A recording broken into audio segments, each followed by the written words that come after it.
The perfect wedding gift, he told me, would be for me to disappear from their lives forever. He said it with a smile, the kind of practiced, charming smile that never quite reached his eyes. We were standing in the library of the Oakhaven Golf Club, the air thick with the scent of old leather and his expensive, cloying aftershave. The rehearsal dinner was winding down, and through the heavy oak door I could hear the happy chatter of my daughter, Sophie, laughing with her friends. My daughter, the one he claimed had co-signed my erasure. His name is Oliver Finch, and for the last year he has been the center of my daughter's world. To me, he'd always been a subtle dissonance, a perfectly composed photograph with something just slightly out of focus. That nervous little tick where he'd straighten his tie just before a lie. The way his stories of success were always grand but curiously vague. Now, with the brandy swirling in his glass, the mask wasn't just slipping, he'd torn it off and thrown it at my feet. He leaned against the mantelpiece, all casual arrogance. "It's for the best, Claire," he said, using my first name for the first time. The disrespect was a calculated little twist of the knife. Sophie and I, we need a clean slate. No interference. Interference? Was that what 25 years of love and sacrifice had been reduced to? I thought of the sleepless nights when she was a baby, the scraped knees, the teenage heartbreaks I'd mended with tea and terrible telly. I thought of the deposit I'd helped her with for her first flat, the weekends spent painting walls. I thought of my husband, her father, and how proud he would have been to see her walk down the aisle, how furious he would be now. My hands, resting on the back of a wingback chair, tightened until my knuckles were white. I could feel a cold, clear rage rising from my stomach, burning away the shock. It was a terrifyingly calm feeling. He was still talking, his voice a low, condescending drone about fresh starts and new priorities. He explained that Sophie was simply too polite, too kind to tell me herself. But he wasn't. He had no problem being the bad guy. He seemed proud of it. Have you ever had someone try to rewrite your own child for you? To present you with a version of them so alien you feel like you're losing your mind? He thought he was delivering a killing blow. He thought he was a predator cornering his prey. But you see, I've been a 52-year-old widow for 5 years. I've navigated solicitors and estate agents. I've fixed leaking pipes at 2 a.m., and I've raised a daughter into a kind, intelligent woman all on my own. I am not prey. And this spoiled, arrogant boy had just made the biggest mistake of his life. He hadn't just insulted me. He had declared war on a mother, and that is a war you never, ever win. I kept my face a perfect mask of bewildered sorrow. I let a single, perfect tear trace a path down my cheek. I needed him to believe he'd won. I needed him to walk out of that library, convinced that I was a broken woman, ready to crawl away and grant his wish. "And if I refuse?" I whispered, the words barely audible. He shrugged, draining his brandy. "Then Sophie will have to choose, and between her new husband and her overbearing mother, well, I don't think you will like the outcome." He placed the empty glass on a side table with a soft click that echoed in the silent room. "Make the right choice, Claire, for her sake." The door closed behind him, leaving me alone with my reflection in the dark window. An overbearing mother, a woman to be discarded. I looked at the woman staring back at me, the sensible haircut, the string of pearls my husband gave me, the faint lines of worry and laughter around my eyes. I didn't see a victim, I saw a survivor. And I saw a woman who was about to give her future son-in-law a wedding gift he would truly never forget. He wanted me to disappear. Fine, but I wouldn't be going quietly, and I certainly wouldn't be going alone. My plan began to form right there in that silent wood-paneled room. It was intricate, it was vicious, and it was, I had to admit, utterly perfect. He had lit the match, but I was about to burn his entire world to the ground. If you've ever been pushed to the very edge, you know the feeling. It's not madness, it's clarity. I walked out of that library, head held high, and rejoined the party. I smiled at Sophie, kissed her on the cheek, and told her I was just feeling a little emotional. She squeezed my hand, her eyes shining with love, completely oblivious. "I love you, Mum," she whispered. "I love you too, darling," I said. And in that moment, I'd never meant it more. Everything I was about to do, I was doing for her. She just didn't know it yet. The night was still young, and I had work to do. Sleep was a luxury I couldn't afford. Revenge, however, was a necessity. I arrived back at my quiet, empty house just after midnight, the silence a stark contrast to the noise in my head. Every word Oliver had spoken echoed in the hallway, not as an insult, but as a set of instructions. He had given me a mission, and I am not a woman who fails. The first target was the future he thought he'd secured.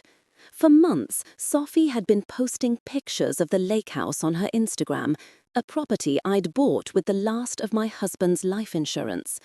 She'd captioned them with sickeningly sweet phrases like future family memories and our forever home. What she didn't know, what she'd never thought to ask, was that the deed remained solely, indisputably in my name. I sat at my kitchen table, the laptop humming in the stillness, and composed an email to my estate agent. "List it immediately," I wrote. "Price it to sell by midday tomorrow. No sentiment, just speed." One click of the mouse, and their 5-year plan, their idyllic weekend retreat funded by my grief, vanished into the digital ether. It was a clean, bloodless amputation. Next, I moved to the main event. You see, Oliver underestimated me. He saw a lonely widow, a doting mother easily sidelined. He didn't see the woman who had started to have doubts 6 months ago. The woman who noticed the inconsistencies, the little slips of the tongue, and had hired a discreet private investigator named David Chen. For half a year, I had been gathering ammunition, hoping I would never have to use it. Now the armory was open. My printer whirred to life, spitting out page after damning page. The trust fund Oliver boasted about, suspended 2 years ago for irresponsible spending patterns, a polite term for gambling debts and designer clothes. His job at his father's prestigious law firm, a glorified allowance, a non-job to keep up appearances while the real partners cleaned up his messes. Have you ever had a gut feeling about someone that everyone else dismissed? That little alarm bell in your soul that you're told is just you being cynical? I sorted the documents into 67 neat piles on my dining room table. Each one was a story of deceit. The investment opportunity he'd sold to his old university friends, including 2 of Sophie's bridesmaids, that had evaporated along with their savings.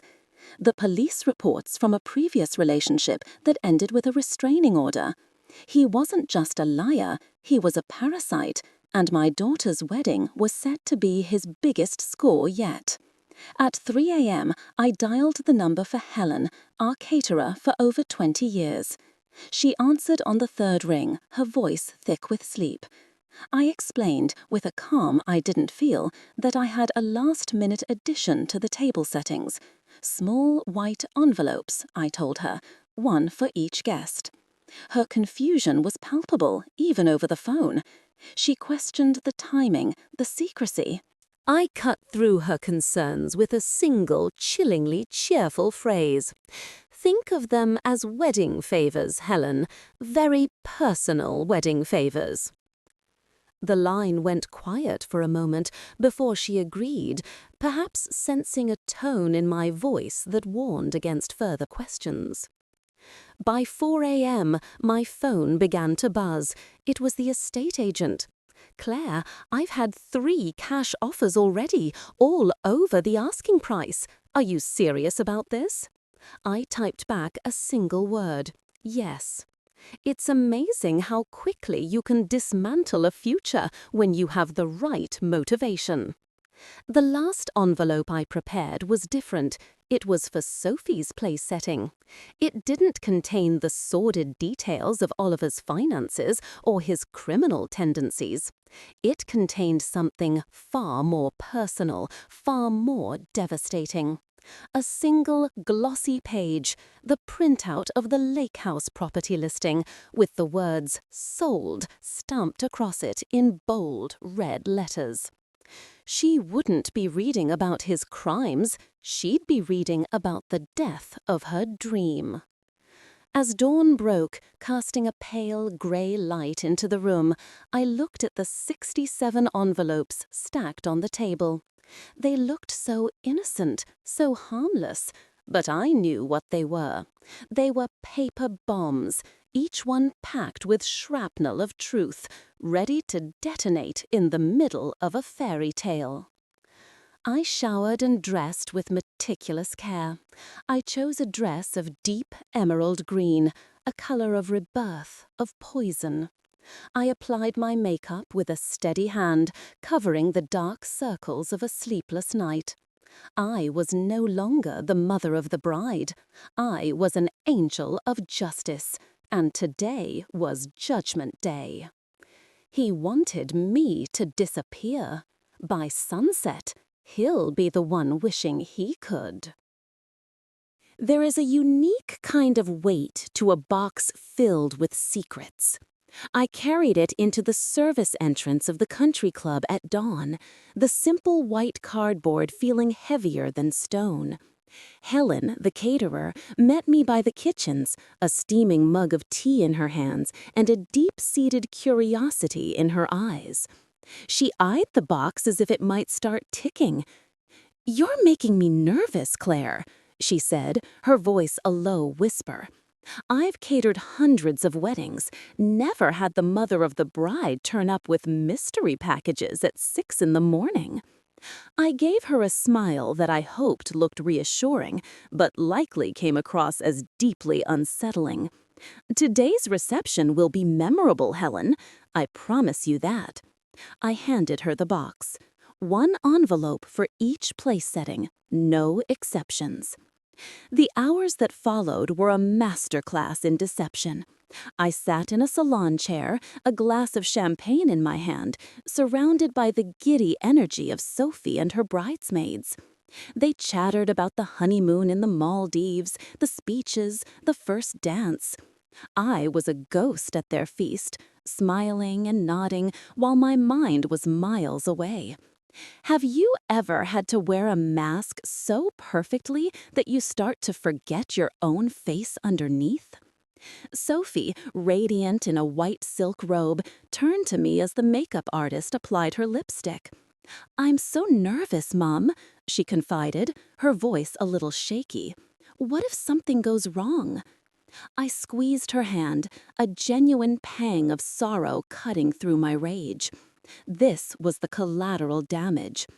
"Darling," I said, choosing my words with surgical precision, "sometimes things go wrong for a reason.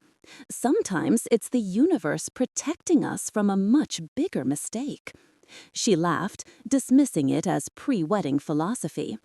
She asked about my mother of the bride speech, the one I'd been drafting for months. About that, I said, carefully, watching her reflection in the mirror. I don't think I'll be giving one after all. Plans change. A flicker of confusion crossed her face, but it was quickly swept away by the stylist fussing with her veil. The ceremony took place at 4 o'clock in the rose garden. The October sun was low and golden, casting long shadows across the perfectly manicured lawn. Sophie was breathtaking. As she walked down the aisle, a vision in vintage lace, I felt a moment of weakness.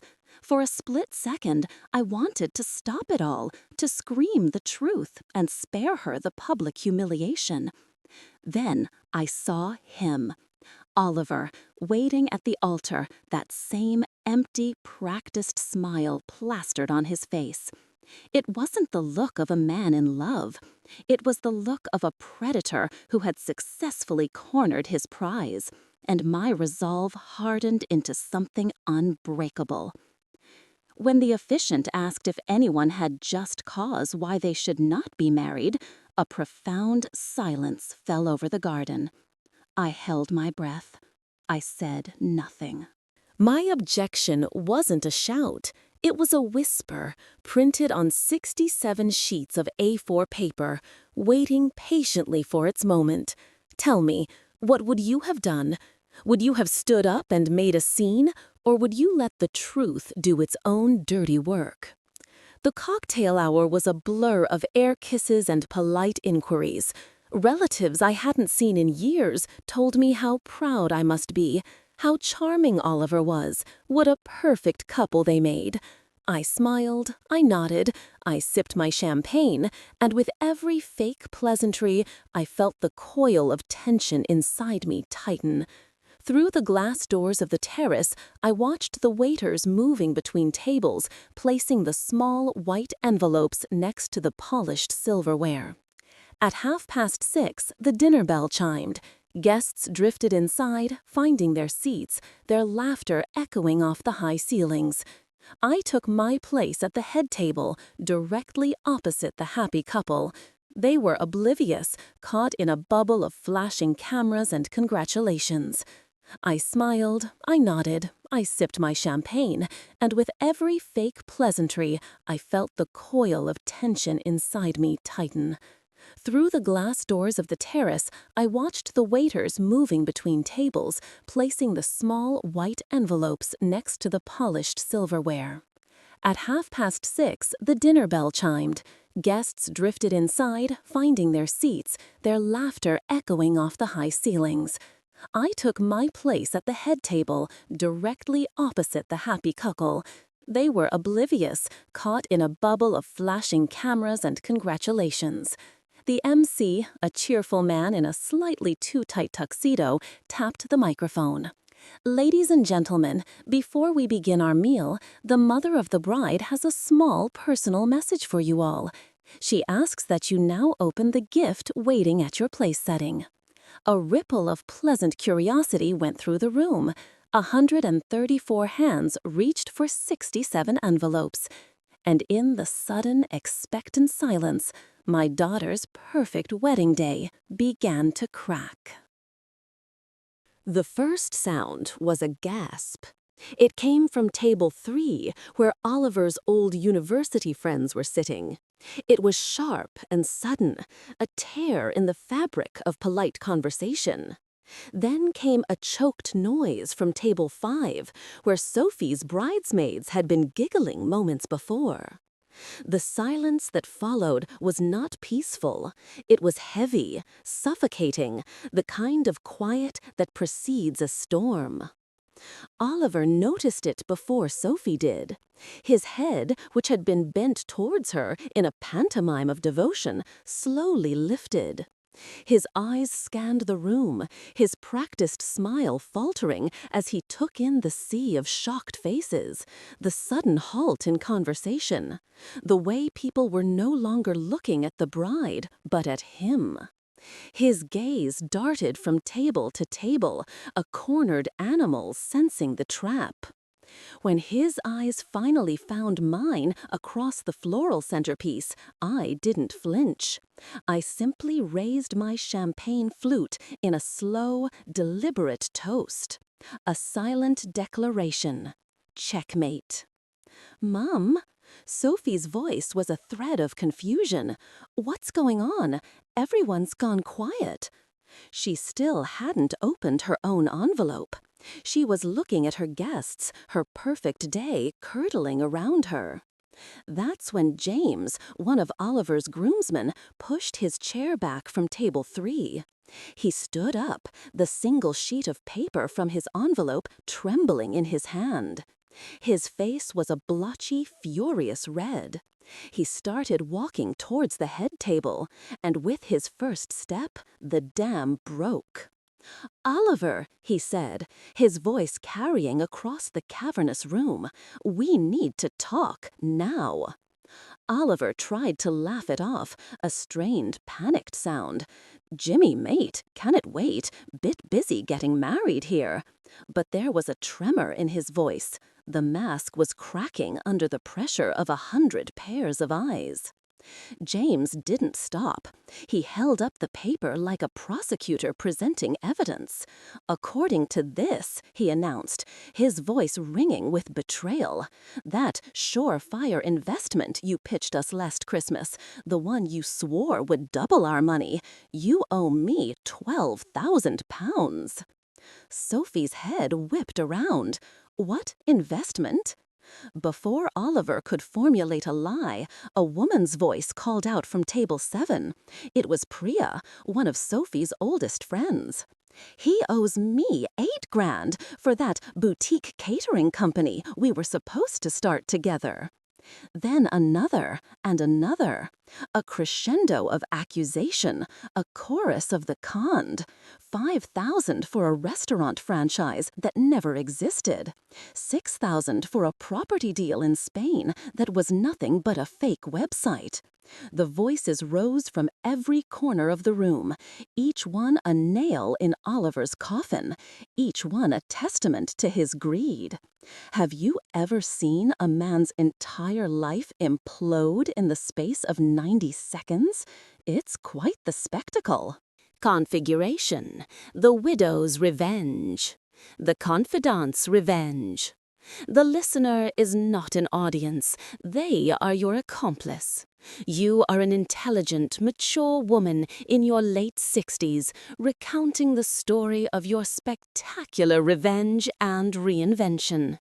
You are not just telling a story, you are sharing a secret, justifying your actions and inviting the listener to be on your side.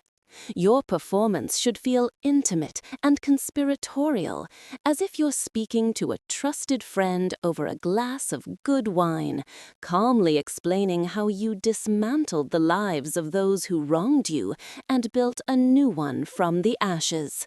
The power is in your control. Character profile: the narrator. Age: late 60s to early 70s. Your voice should have the natural weight and texture of a life lived, but without any stereotypical frailty. Background: upper middle class, well-educated, southern England. Think Surrey or the home counties. Your accent should be clean, clear, and articulate. Modern received pronunciation is a good target. You are polished, but not cartoonishly posh. The transformation arc: your performance must reflect her journey. The before, Act 1. In the beginning, there's a quiet, simmering pain beneath a lifetime of practiced composure. She sounds hurt and shocked, but the steel is already present underneath. Avoid sounding weak or pathetic. Even in her grief, there's intelligence. The after, Acts 2 through 4. This is the dominant voice. It is calm, calculating, and dangerously composed. Her anger is not hot and explosive. It's a cold, precise fury. She is now the chess player, not the pawn. Core emotion. The driving force is not screeching rage, but cold, righteous anger and a profound sense of liberation. 3. Vocal qualities and tone. Pace. Deliberate and controlled. You are savoring the telling of this story. Slow down for emphasis on damning details or soundbite lines. Use pauses strategically to build tension before a revelation. Pitch, a natural mid to low range. Your voice should feel grounded and authoritative. Avoid high-pitched reads, even when recounting moments of high emotion. The power comes from quiet intensity. Volume and proximity. This is a close-mic'd performance. Speak in an intimate, almost conspiratorial tone. The listener should feel like you are leaning in to tell them the best part. Avoid shouting at all costs. When you are at your most furious, your voice should get quieter, colder, and more precise. 4. Articulation. Crisp and clear. Every word is a weapon, chosen with care. Enunciate cleanly, especially on the hard consonant sounds when delivering a cutting line. 4. Emotional dynamics and key moments. Internal monologue. This is where your true character lives. It should be filled with sharp observation, dry wit, and a touch of cynicism. Let the listener hear the slight smile in your voice when you describe your enemy's downfall. Recounting dialogue. When you quote what your son or others said, do not do a full character voice. Instead, deliver their lines with a subtle, mocking imitation. A slight whine for your son's entitlement, a syrupy sweetness for your daughter-in-law's insincerity. It's your memory of how they sounded. The soundbite lines. The story is full of short, powerful, punchy lines. Example, "That's why I'm selling everything." These must land with immense weight. Deliver them after a slight pause with a tone of absolute finality. The shift from revenge to purpose. As the story progresses into the final acts, the coldness should be tempered with a warm, steely resolve. When you speak of the foundation, the women you help, and your granddaughter, your voice should fill with genuine purpose and a quiet, hard-won pride. 5. Do's and don'ts summary. Do. Sound controlled and intelligent. Use an intimate, conspiratorial tone. Let anger be cold and precise. Vary your pace for dramatic effect. Embody quiet, confident power. Let the listener hear the cynical smile. Don't. Sound like a frail, helpless old woman. Sound overly theatrical or melodramatic. Shout or become hysterical. Rush through the narrative. Sound like a cartoon villain. Be one note. Show the full arc of the character. Fast and brisk. Sophie was spinning in her chair, her white dress rustling frantically as she tried to comprehend the barrage of claims. Her face had gone chalk white beneath the expensive makeup. This wasn't just a wedding, it was a public audit of a fraudulent life, and she was sitting at the center of it. "This is insane," Oliver stammered, his composure finally shattering. He shot a venomous look at me. "Claire, what have you done?" I took a delicate bite of my salmon, savoring the moment. "I granted your wish, Oliver," I replied, my voice calm and clear. "You wanted me to disappear, so I'm taking my resources with me, including the lake house you thought you were getting as a wedding gift." Sophie gasped, her eyes wide with horror. "The lake house? Mom, what are you talking about?" I reached into my handbag and retrieved the final piece of my revenge. I slid the property listing across the table, the bright red "sold" stamp facing up. Her voice rose to a near shriek. "You sold our wedding gift?" "It was never your gift, darling," I said, my voice softening but firm. "It was my house, my decision." I met her gaze, forcing her to see the truth. "Just like it was your decision to ask me to disappear from your life." Configuration: language, English. Tone, voiceover direction, The Widow's Revenge. 1. Overall vision, The Confidante's Revenge. The listener is not an audience, they are your accomplice. You are an intelligent, mature woman in your late 60s, recounting the story of your spectacular revenge and reinvention. You are not just telling a story, you are sharing a secret, justifying your actions, and inviting the listener to be on your side. Your performance should feel intimate and conspiratorial, as if you're speaking to a trusted friend over a glass of good wine, calmly explaining how you dismantled the lives of those who wronged you and built a new one from the ashes. The power is in your control. 2. Character profile, the narrator, e.g., Eleanor. Age, late 60s to early 70s. Your voice should have the natural weight and texture of a life lived, but without any stereotypical frailty. Background, upper middle class, well-educated, southern England. Think Surrey or the home counties. Your accent should be clean, clear, and articulate. Modern received pronunciation is a good target. You are polished but not cartoonishly posh. The transformation arc. Your performance must reflect her journey. The before, Act 1. In the beginning, there's a quiet, simmering pain beneath a lifetime of practiced composure. She sounds hurt and shocked, but the steel is already present underneath. Avoid sounding weak or pathetic. Even in her grief, there's intelligence. The after, Acts 2 to 4. This is the dominant voice. It is calm, calculating, and dangerously composed.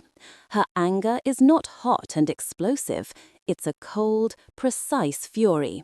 She is now the chess player, not the pawn. Core emotion. The driving force is not screeching rage, but cold, righteous anger and a profound sense of liberation. 3. Vocal qualities and tone. Pace, deliberate and controlled. You are savoring the telling of this story. Slow down for emphasis on damning details or soundbite lines. Use pauses strategically to build tension before a revelation. Pitch, a natural mid to low range. Your voice should feel grounded and authoritative. Avoid high-pitched reads, even when recounting moments of high emotion. The power comes from quiet intensity, not volume. Volume and proximity. This is a close-mic'd performance. Speak in an intimate, almost conspiratorial tone. The listener should feel like you're leaning in to tell them the best part. Avoid shouting at all costs.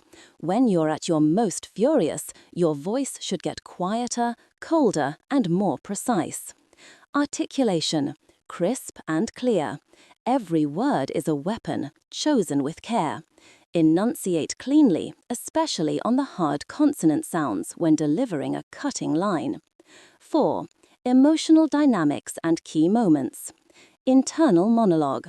This is where your true character lives. It should be filled with sharp observation, dry wit, and a touch of cynicism. Let the listener hear the slight smile in your voice when you describe your enemy's downfall.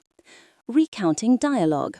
When you quote what your son or others said, do not do a full character voice. Instead, deliver their lines with a subtle mocking imitation. A slight whine for your son's entitlement. A syrupy sweetness for your daughter-in-law's insincerity.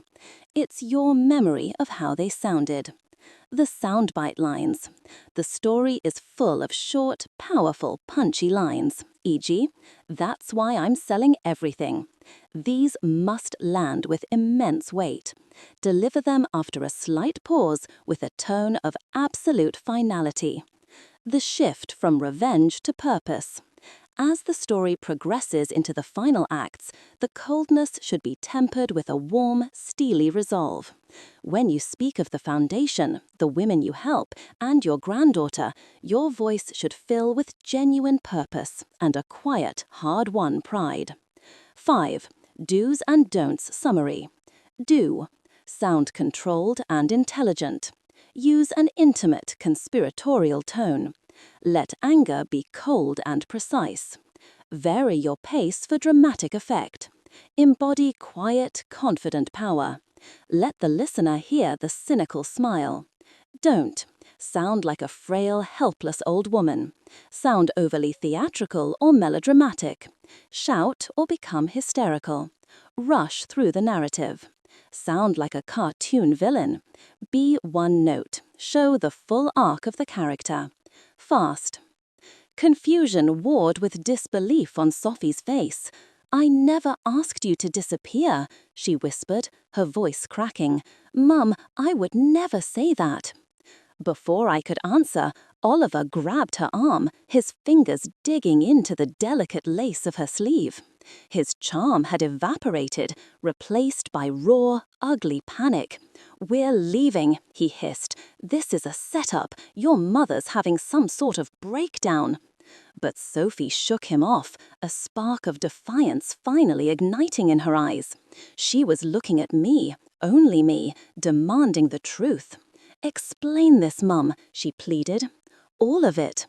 I didn't need to. The room was already explaining it for me. Her wedding guests were now on their feet, comparing the notes I had so carefully prepared for them, the low murmur of betrayal building into a roar. Some had their phones out, doubtless calling their solicitors, or perhaps the police. "Last night," I said, my voice cutting through the noise, "your fiancé cornered me in the library. He told me the perfect wedding gift would be my permanent removal from your lives." I held her gaze, letting the weight of the words sink in. The color drained from her face. "That's not true," she breathed, staring at Oliver as if seeing him for the first time. The realization was dawning, slow and horrifying. He hadn't just lied about money, he had lied about her. "Tell her, Oliver," I challenged, my voice like ice. "Tell my daughter exactly what you said to me." But he was no longer playing the game. He was backing away from the table, his eyes darting towards the exits like a trapped rat. More guests were approaching, their faces grim, their envelopes clutched in their hands. The trap had sprung, and he was caught. "This is harassment," he shouted, trying to project authority he no longer possessed. "My father's law firm will hear about this." That's when a new voice, calm and resonant, silenced the room. It was Judge Morrison from Table 9, a respected family friend, now standing with a grave expression. "Your father's firm disowned you 18 months ago for embezzlement, son," he stated, his voice booming with judicial finality. The room erupted. Sophie buried her face in her hands, her shoulders shaking with silent sobs. Her fairy tale had shattered into a million pieces, and all that was left were the ugly, sharp edges of the truth. I just sat there, calmly finishing my salmon, watching the man who tried to erase me get utterly, publicly, and permanently deleted. The police arrived just as the untouched wedding cake was beginning to melt under the lights. 2 uniformed officers, followed by a plainclothes detective, their presence lending a surreal, final authority to the chaos. 3 separate guests had called to report fraud. The detective, a tired-looking man named Morrison, the judge's nephew, as it turned out, approached our table. He looked from the crying bride to the disgraced groom, then to me, the only person at the head table who seemed composed. "Mrs. Henderson," he said, notebook in hand, "I imagine we need to speak with you." Sophie finally looked up at me, her eyes red-rimmed and lost. "Mum, she whispered, her voice hoarse. "How long did you know?" I met her gaze without flinching. I started having doubts 6 months ago, little things that didn't add up. I pushed a thick manila folder across the table, the one I'd kept hidden in my handbag. She stared at the folder, which contained the full, unredacted reports from my private investigator. "You investigated my fiancé?" "No, darling," I corrected her gently. "I protected my daughter." Oliver, who was being cornered by the officers near the gift table, made one last desperate appeal. "Sophie, don't listen to her. This is all a misunderstanding." But Sophie wasn't listening to him anymore. She stood up slowly, her ruined wedding dress a symbol of her shattered illusions. When she spoke, her voice was quiet but stronger than I had heard it in months. "Oliver," she asked, the question hanging in the air. He hesitated, his lawyer's mind calculating the odds, but he saw the look on her face and knew the game was over. "Yes," he admitted, "but she was interfering. We needed space." "Space?" Sophie's voice was deadly. "You mean the space my mother paid for? The wedding, the house, the monthly checks you had me ask her for when your trust fund was cut off?" That was news even to me. The room went silent again. The final piece of the puzzle clicked into place. He hadn't just been defrauding strangers, he'd been using my daughter to defraud me. "Get him out of here," Sophie said quietly. As Detective Morrison read him his rights and snapped the handcuffs on, my daughter turned to face me, tears streaming down her face. "Mum," she whispered, her voice choked with shame and relief. By 11 o'clock, the reception hall was a ghost of what it had been. The laughter was gone, replaced by the quiet efficiency of the clean-up crew and the lingering scent of betrayal. Sophie and I sat alone at the head table, two survivors in an emotional wreckage site, sharing a bottle of champagne that should have been for her honeymoon. "I can't believe I was so stupid," she said for the 10th time, staring at the 2-carat diamond on her finger as if it were a venomous insect. She finally pulled it off and placed it on the table between us. It glinted under the harsh nights, a cold, empty promise. "You weren't stupid, darling," I said, refilling her glass. "You were in love, or at least you were in love with the man he pretended to be. Manipulation is a slow poison. You rarely notice it until you're already sick." She asked the question I'd been dreading. How much? How much had she, unknowingly, siphoned from me to fund his lies? I told her the truth. Over the past 8 months, it was close to £37,000. Her face crumpled, and a fresh wave of tears began. "You don't need to pay me back," I said, taking her hand. "That money was the price of this lesson. An expensive lesson, I'll grant you, but a necessary one." I squeezed her fingers. "What worries me more, Sophie, is how you lost yourself in him." We talked for hours, really talked for the first time in over a year. I reminded her of the promotion she'd turned down at her marketing firm because Oliver had convinced her it would make her too ambitious. The friends she'd drifted away from because he felt them uninspiring. It was a textbook case of coercive control, so subtle she hadn't even seen the walls of her prison being built. Have you ever watched someone you love shrink? It's the most painful thing in the world. She finally had nowhere to go. Her flat's tenancy was up, and all her belongings were at his place, a place now considered a crime scene. "You'll come home, of course," I told her. "Your room is exactly as you left it." "Are you sure?" she asked, her voice small. "After everything?" "Sophie," I said, turning to face her fully, "you are my daughter. There is nothing you could do that would make me stop loving you. That's what real love looks like. It doesn't come with conditions." The next morning, as we were navigating the awkward phone calls to family, cancelling gift checks, there was a knock at the door. It was David Chen, my private investigator. He was a quiet, unassuming man in his late 50s, but his eyes missed nothing. He wasn't here to celebrate. He spread a series of photographs across my kitchen table. "This is from the day before the wedding," he said, his voice grim. The photos showed Oliver in a hushed conversation in a hotel lobby with a well-dressed, professional-looking woman I didn't recognize. "Her name is Eleanor Vance," David explained, 58, recently widowed. Net worth in the region of £4 million. My blood ran cold. He was already lining up his next victim before he'd even married my daughter. But it was worse than that. David pulled out another set of documents. Eleanor Vance had a daughter, a 26-year-old teacher named Chloe.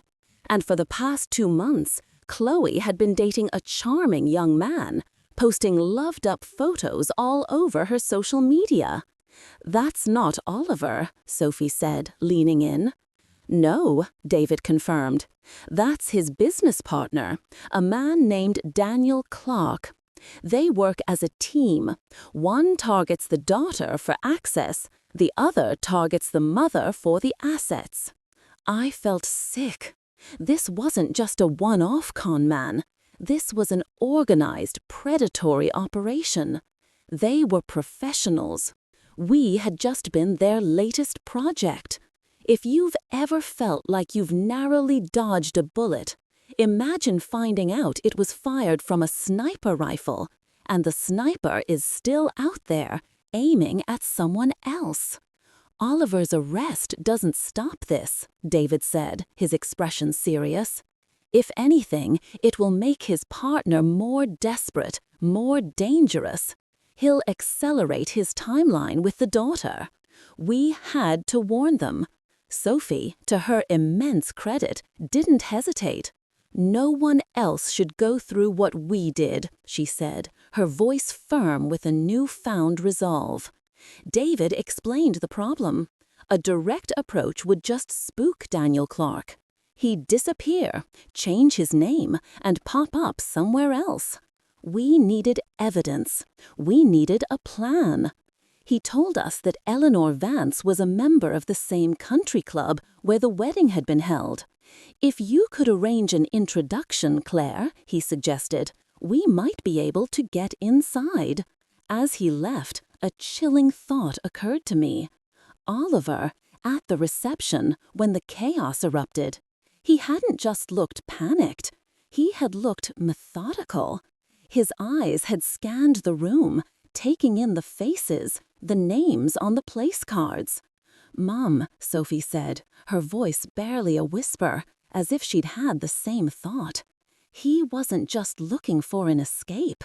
He was memorizing the guest list. The envelopes, the very tools I had used to expose him, had also provided him with a detailed map of our entire social and financial network. Every single person at that wedding was now a name on a list, a potential future target for his associates. My revenge had inadvertently painted a target on the backs of everyone I cared about. The visitors' room at the county jail smelled of disinfectant and despair. I sat opposite Oliver, a cheap plastic table between us, and tried to keep the disgust from my face. He was wearing a standard-issued gray tracksuit instead of a tailored suit, but the arrogance was still there, a stubborn stain that no amount of institutional bleach could remove. "Claire," he said, that familiar, false smile playing on his lips. "To what do I owe the pleasure?" Detective Morrison had arranged the meeting. After I'd shared David Chen's discoveries, the scope of their investigation had widened dramatically. They needed more than just Oliver. They needed his entire network. And I, apparently, was the bait. "I'm full of surprises, Oliver," I replied, my voice cool and even. I watched him closely, looking for the cracks. "How are you finding the food?" He leaned forward, a conspiratorial glint in his eye. "It's temporary. My solicitor says the charges won't stick. It's all circumstantial." He was still performing, still trying to control the narrative. I let him believe it for a moment. "That's interesting," I said. "And what about Daniel Clark? Is he helping with your legal fees?" For the first time, his smile faltered. It was a micro-expression, a barely perceptible tightening around his eyes, but it was enough. He hadn't expected me to know the name. It felt like a small, sharp victory. Tell me, have you ever enjoyed seeing a bully realize they've lost control? It's a uniquely satisfying feeling. "I'm not sure who you mean," he said, his tone carefully neutral. "Of course you do, Oliver. Tall, dark hair, charming. Works the daughter while you work the mother." I laid it out for him, piece by piece. "Currently dating Chloe Vance while you were supposed to be getting your hooks into her mother." His mask didn't just slip, it shattered. The charming rogue was gone, replaced by a cold, calculating predator whose cover had been blown. "You've been busy," he said, his voice low and menacing, "but you're playing a dangerous game." I almost laughed. Am I? Because from where I'm sitting, you're the one in the gray tracksuit. I leaned back, letting him see my complete lack of fear. "And just so we're clear, this entire conversation is being recorded." His eyes widened, darting around the sterile room, searching for the hidden microphone. I was bluffing about the wire, a little piece of theater Morrison and I had cooked up, but it worked. Panic flickered across his face. He was a performer who just realized the audience could see backstage. "I'm not here to add to your charges, Oliver," I said, changing tactics. I placed a thick manila folder on the table, a twin to the one I'd given Sophie. "I'm here to offer you a deal." His eyes narrowed, suspicious. "What kind of deal?" "I want you to disappear," I said, using his own words against him. You take whatever plea the prosecutor offers. You serve your time, and you give us everything you have on Daniel Clark and your entire operation. I tapped the folder. His real name, his methods, his other victims. Everything. And if I refuse? I opened the folder and showed him the first page, a detailed timeline of his scams going back 7 years, including several that the police had never connected to him. David Chen's work was nothing short of brilliant.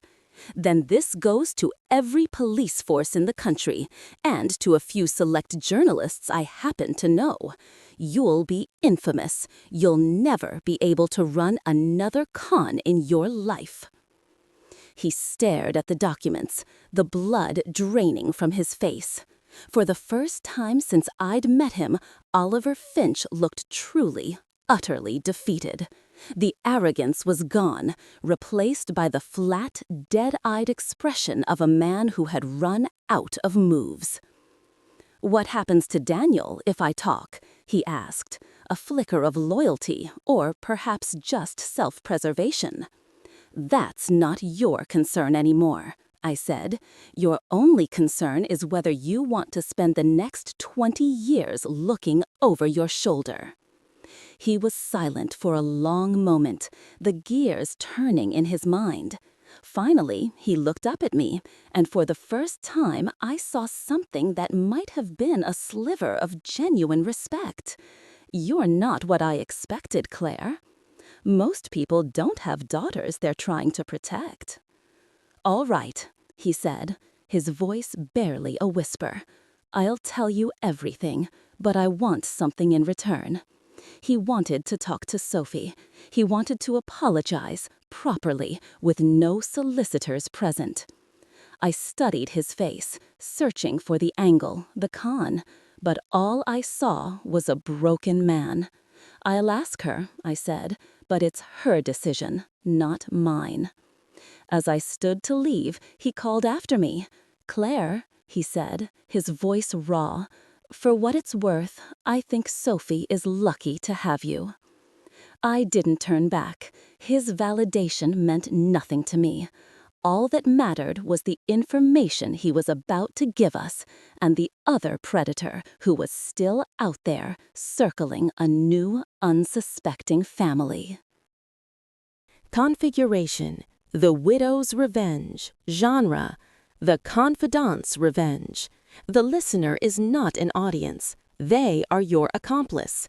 You are an intelligent, mature woman in your late 60s, recounting the story of your spectacular revenge and reinvention. You are not just telling a story, you are sharing a secret, justifying your actions, and inviting the listener to be on your side. Your performance should feel intimate and conspiratorial, as if you're speaking to a trusted friend over a glass of good wine, calmly explaining how you dismantled the lives of those who wronged you and built a new one from the ashes. The power is in your control. Character profile: The narrator, aging, late 60s to early 70s. Your voice should have the natural weight and texture of a life lived, but without any stereotypical frailty. Background: upper middle class, well-educated, southern England. Think Surrey or the home counties. Your accent should be clean, clear, and articulate. Modern received pronunciation is a good target. You are polished, but not cartoonishly posh. The transformation arc: your performance must reflect her journey. The before, Act 1. In the beginning, there's a quiet, simmering pain beneath a lifetime of practiced composure. She sounds hurt and shocked, but the steel is already present underneath. Avoid sounding weak or pathetic. Even in her grief, there's intelligence. The after, Acts 2 to IV. This is the dominant voice. It is calm, calculating, and dangerously composed. Her anger is not hot and explosive. It's a cold, precise fury. She is now the chess player, not the pawn. Core emotion: the driving force is not screeching rage, but cold, righteous anger and a profound sense of liberation. 3. Vocal qualities and tone: pace: deliberate and controlled. You are savoring the telling of this story. Slow down for emphasis on damning details or soundbite lines. Use pauses strategically to build tension before a revelation. Pitch: a natural mid to low range. Your voice should feel grounded and authoritative. Avoid high-pitched reads, even when recounting moments of high emotion. The power comes from quiet intensity, not volume. Volume and proximity: this is a close-mic'd performance. Speak in an intimate, almost conspiratorial tone. The listener should feel like you are leaning in to tell them the best part. Avoid shouting at all costs. When you are at your most furious, your voice should get quieter, colder, and more precise. Articulation: crisp and clear. Every word is a weapon, chosen with care. Enunciate cleanly, especially on the hard consonant sounds when delivering a cutting line. 4. Emotional dynamics and key moments. Internal monologue: this is where your true character lives. It should be filled with sharp observation, dry wit, and a touch of cynicism. Let the listener hear the slight smile in your voice when you describe your enemy's downfall. Recounting dialogue: when you quote what your son or others said, do not do a full character voice. Instead, deliver their lines with a subtle, mocking imitation. A slight whine for your son's entitlement, a syrupy sweetness for your daughter-in-law's insincerity. It's your memory of how they sounded. The soundbite lines: the story is full of short, powerful, punchy lines. E.g., "That's why I'm selling everything." These must land with immense weight. Deliver them after a slight pause with a tone of absolute finality. The shift from revenge to purpose: as the story progresses into the final acts, the coldness should be tempered with a warm, steely resolve. When you speak of the foundation, the women you help, and your granddaughter, your voice should fill with genuine purpose and a quiet, hard-won pride. 5. Do's and don'ts summary. Do. Sound controlled and intelligent. Use an intimate, conspiratorial tone. Let anger be cold and precise. Vary your pace for dramatic effect. Embody quiet, confident power. Let the listener hear the cynical smile. Don't.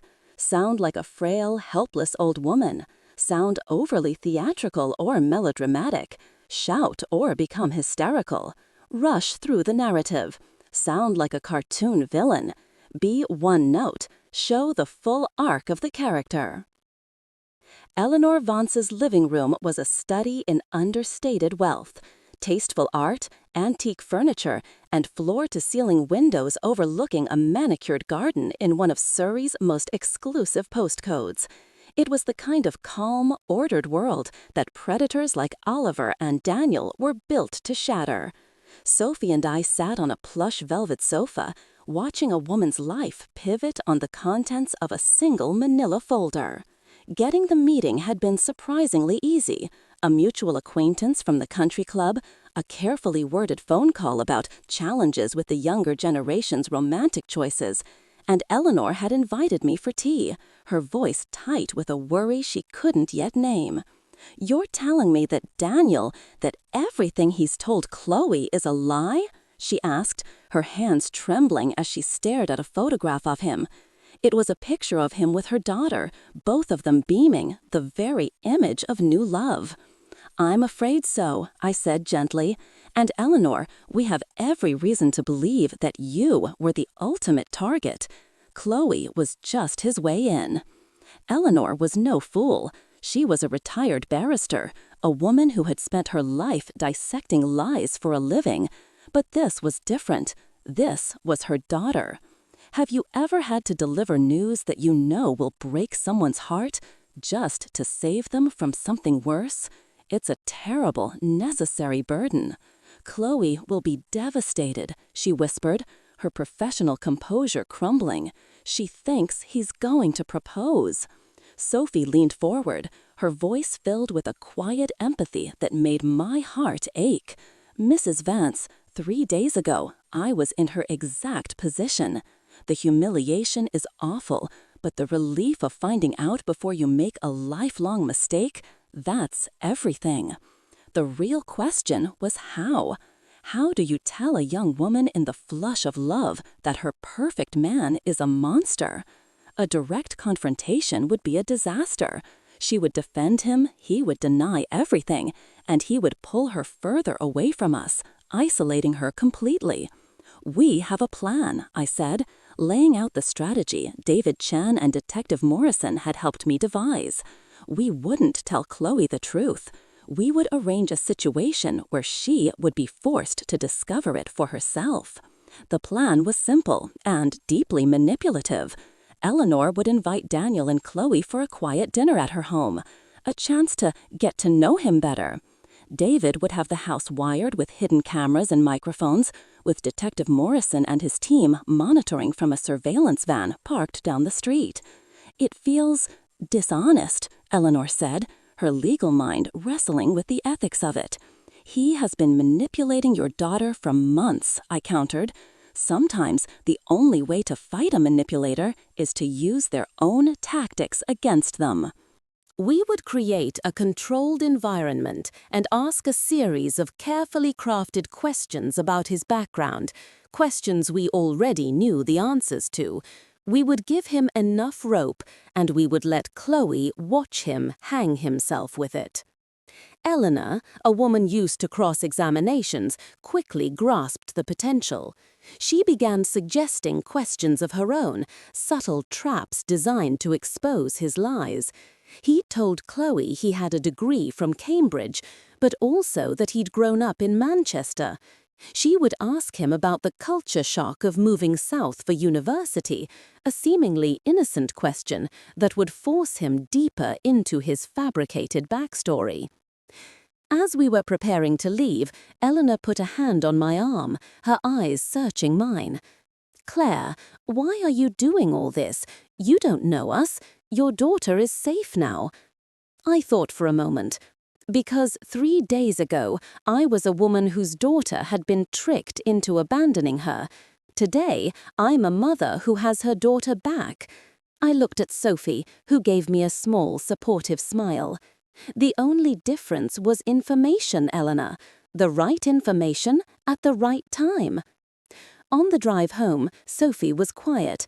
"Mum," she finally said, "are you sure we're doing the right thing? It feels like we're playing with people's lives." "We're giving Chloe the same gift that I gave you, darling, the truth.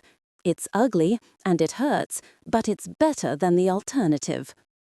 As we pulled into my driveway, my phone buzzed with a text message from David. It was a single, chilling line. He knows something. Clark just booked 2 one-way tickets to Miami, leaving Friday. I showed the message to Sophie. Her face went pale. He was planning to run, and he was planning on taking Chloe with him. Someone must have tipped him off. Perhaps Oliver had found a way to get a message out, or perhaps Daniel was simply getting nervous. Either way, our timeline had just been violently compressed. The quiet dinner party we had planned for the weekend was no longer an option. "Change of plans," I said, already dialing Eleanor's number. "We're doing this tomorrow night, and we're going to make damn sure Daniel Clark never makes it to that airport." The following evening, Eleanor Vance's dining room was a stage set for a tragedy. The scent of roast chicken filled the air. The table was laid with gleaming silver, but beneath the veneer of civilized dining, a police sting operation was in full swing. Hidden cameras peered from bookshelves, microphones were tucked into flower arrangements, and Detective Morrison was in the kitchen watching the live feed with a grim intensity. Chloe arrived first, a bundle of nervous energy, thrilled that her mother was finally meeting the man she adored. Then he arrived. Daniel Clark was a carbon copy of Oliver, tall, handsome, radiating a confidence that was both charming and utterly fake. He presented Eleanor with a bouquet of lilies, a funeral choice I found grimly appropriate. Dinner began with polite, meaningless chatter. The weather, the traffic, a recent exhibition at the Tate. Daniel was smooth, deflecting personal questions with practiced ease. He had clearly researched Eleanor, making knowledgeable comments about his late husband's career in architecture. "So, Daniel," Eleanor began, her voice perfectly casual as she served the wine, "Chloe tells me you grew up in Manchester. It must have been quite a change moving down to Cambridge for university." He didn't miss a beat. "It was the weather, mostly," he said with a laugh. "I'm still not used to the fact that it doesn't rain every single day down here." Chloe beamed at him, proud of her clever, witty boyfriend. Strike one. He was leaning into the lie, embroidering it with plausible details. I decided to apply a little more pressure. "My late husband always said the economics faculty at Cambridge was second to none," I remarked. "What was your specialism?" "International finance," he replied, without a flicker of hesitation. "My dissertation was on emerging markets in East Asia." He was good. He was very, very good. He had a pre-packaged answer for everything. It was Eleanor who delivered the critical blow, her timing worthy of her years in the courtroom. "How fascinating," she said, her tone light and conversational. "My brother, Professor William Vance, is the head of the economics faculty there. He's been for the last 10 years. I'm sure you must have crossed paths." For the first time, a crack appeared in Daniel's flawless facade. It was a slight pause, a momentary flicker in his eyes as he processed the new information and searched for an escape route. "It's a large department," he said, a little too quickly. Chloe, sensing his discomfort, jumped to his defense. "Mom, Daniel graduated years ago. People move on." "Oh, William's been there for 25 years, Eleanor pressed, her voice still pleasant, but with an underlying edge of steel. "He's practically part of the furniture. It would be very unusual for a finance student not to have at least one of his courses. The atmosphere in the room grew thick with unspoken tension. Daniel's smile became a tight, forced grimace. "You know," he said, attempting to seize control, "I'm starting to feel like this is an interrogation." "I'm just making conversation," Eleanor replied smoothly. That's when I decided to light the final fuse. "I'm more interested in your travel plans," I said, cutting in. "Chloe mentioned you were planning a romantic trip to the Napa Valley this weekend." Chloe turned to him, surprised. "Napa Valley? I thought you booked us flights to Miami." His composure finally shattered. The charming boyfriend vanished, replaced by a cornered, desperate man. "Plans change," he snapped, his voice sharp. At that exact moment, Detective Morrison chose to make his entrance from the kitchen, his warrant card held clearly in his hand. "Mr. Clark," he said, his voice calm but authoritative. "Or should I say, Mr. Thomas Mitchell, I wonder if I could have a word." Chloe gasped, staring from the detective to the man she thought she loved. "Thomas Mitchell? Financial irregularities? What is he talking about?" Daniel stood up so quickly his chair scraped back violently. He made his final, fatal mistake. He grabbed Chloe's arm, trying to pull her towards the door. "We're leaving," he snarled. "They're trying to poison you against me." She wrenched her arm away, her face a mask of horror and dawning comprehension. "Don't touch me," she said, her voice shaking but firm. She turned to the detective. "I want to know everything, right now." As he was placed in handcuffs, the full, sordid truth came out. The outstanding warrants, the trail of fleeced investors, the fabricated identity. The Miami flights were his escape plan, a final gambit to elope with Chloe and gain access to her mother's fortune before disappearing forever. Chloe sat in stunned silence, her world collapsing around her. As the police led Daniel away, a ghost of a man who had never really existed, I looked at the three women in the room with me. Eleanor, shaken but relieved, Sophie, thoughtful and strong, and Chloe, heartbroken but ultimately safe. We had done it. We had stopped him. But as we sat in the aftermath, a new, more troubling question began to form in my mind. We had cut off 2 heads of the Hydra, but how many more were still out there? 3 months after the wedding that wasn't, I found myself in a place I never expected. A modest second-floor office above a bookshop, smelling of fresh paint and strong coffee. The chaos of that night had settled, not into silence, but into a quiet, driving purpose.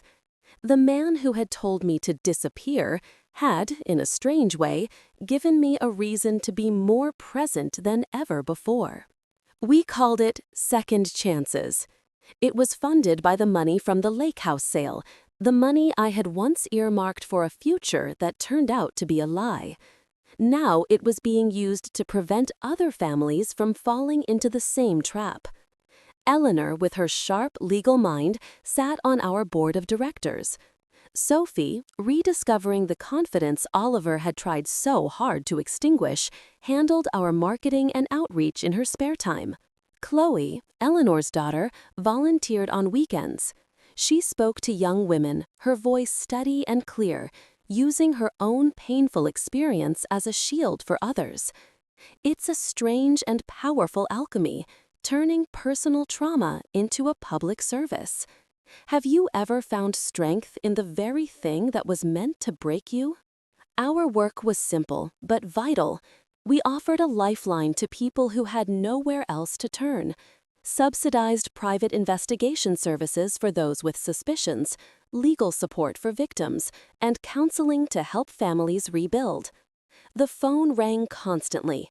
Every call was a new story, a different shade of the same betrayal we had all lived through. Oliver was sentenced to 7 years for fraud and conspiracy. Daniel, whose network of crimes turned out to be far more extensive, got 12 and was deported back to Canada to face further charges. They were gone, reduced to case files and prison numbers, their power to harm finally neutralized. But their ghosts remained. They were in the tearful eyes of the retired schoolteacher who had given her pension to a man who promised to invest it. They were in the panicked voice of the young man whose mother was planning to sell her house to fund her new, much younger fiancé's business venture. One afternoon, a woman my age came into the office. She was hesitant, embarrassed, clutching a handful of printed emails from a man she'd met online. She said she felt foolish, that her children would think she was losing her mind. Sophie sat with her for over an hour, making tea, listening without judgment. And for the first time, I saw my daughter not as a victim, but as a healer. The Sarah I had raised was back. The bright, compassionate, and fiercely intelligent woman who had been buried under layers of manipulation was finally free. Our relationship, once strained to breaking point, was now stronger than ever, forged in the fire of a shared battle. Sometimes, in the quiet moments, I think back to that night in the library, to Oliver's cruel, dismissive smile. He thought he was erasing me, casting me out into the darkness. He didn't understand that some women, when pushed into the dark, don't just learn to see. They learn to hunt. The perfect wedding gift, he'd said, and in the end, he was right. He gave Sophie the gift of truth. He gave Chloe the gift of a narrow escape. He gave Eleanor and me the gift of a new purpose. And he gave himself the gift of justice. Our story is not one of revenge, not really. Revenge is a fire that consumes you. This was something else. This was a reclamation.